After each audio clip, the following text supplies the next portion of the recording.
Magandang gabi, Pilipinas.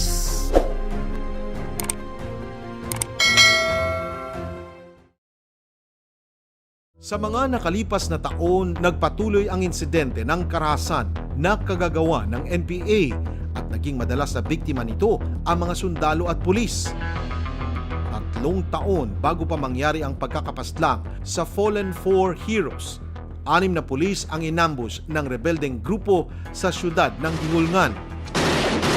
Bilang ang hepe ng Gihulngan City Police Station na si Police Chief Superintendent Arnel Arpon.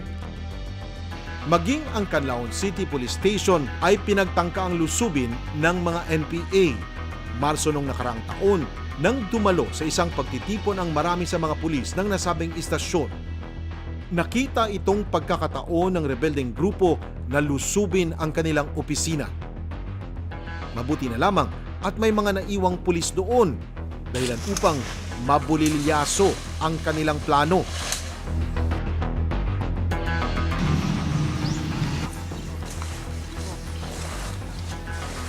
Bukod sa mga opisyal ng gobyerno, sundalo at pulisya, isa rin sa madalas na puntirya ng mga komunistang hukbo ang mga negosyante na kanilang hinihingian ng revolutionary tax. Halimbawa nito, ang pagsunog sa bus na pagmamay-ari ng isang bus liner company. Paglalarawan ni Police Lieutenant Colonel Joson Paralag, gumamit ng panilinlang ang mga nagsagawa ng krimen.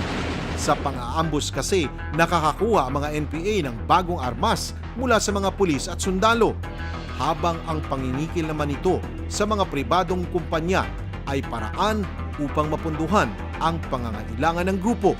Sa naging karanasan at matagal na taong pakikitigma ng mga tropa ng pamahalaan, kanilang ibinunyag na hindi na umano sila kumpiyansa at nagtitiwala pa sa mga NPA dahil mahirap umano silang kalaban. Madalas, ginagamitan nito ng panlilinlang at bilang tugon, iba't ibang hakbang ang kanilang isinasagawa upang tapatan ang mga natatanggap na mga banta.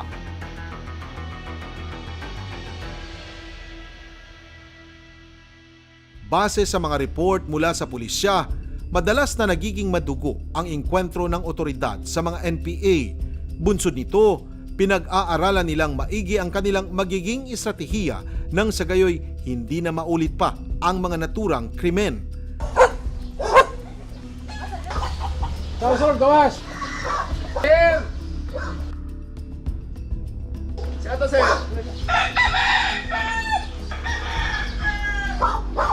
Kaya't noong nakaraang taon nang inilunsad nito ang Oplan sa Uron o ang pinaigting na kampanya ng PNP at AFP sa mga pinagsususpetsahang miyembro ng NPA.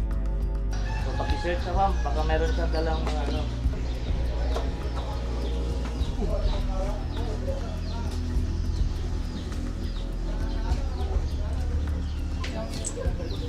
Pero na ano? July. July? June 20. Ayun ang nangyayari. Kini mahimong laban batok nimo o sa bisan asa sa korte. Kung ikaw Sir, kuha rin sir, planted na eh. Dili na akong armas. Utang na nila na eh. Pero... Ang mga recipient ng mga kwan na ito, sa search warrant natin, massive search warrant po sa buong Negros. Ito po yung mga suspected na NPA leaders natin, saka mga Sparrow members, na ito po yung mga sanhi at dahilan o mga kabilang sa mga nag-ambush po at nag-liquidate sa mga government forces. Ang paglulunsad ng nasabing operasyon ay alinsunod sa Memorandum Order No. 32 na inisyo ni Pangulong Duterte noong 2018 na nagbibigay direktiba sa puwersa ng gobyerno na bumuo ng iba't ibang pamamaraan upang sugpuin ang lawless violence sa ilang partikular na lalawigan, kabilang ang Negros Oriental. Matatandaang naging laman ng balita ang implementasyon ng Operation Sauron sa Negros Oriental dahil sa mga napatay na pinaghihinalaang rebelde. Ngunit dahil sa oplan na ito, nadakip ang isa sa mga suspect sa pang-aambus sa 6 na pulis sa Gihulngan. Naglunsad naman ng Oplan sa Uron 2.0 sa Canlaon City kung saan 14 ang hinainan ng search warrant. 8 sa mga ito ang napatay sa police operations, habang 6 ang nakakulong o nakapagpiyansa na. Ayon sa pulisya, maganda ang naging bunga ng programa pagdating sa pagpapababa ng crime rate ng nasabing bayan.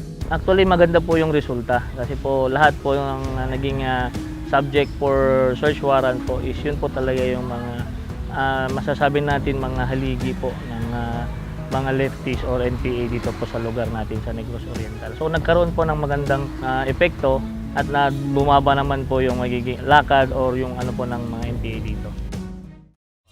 Tanggabi, Pilipinas.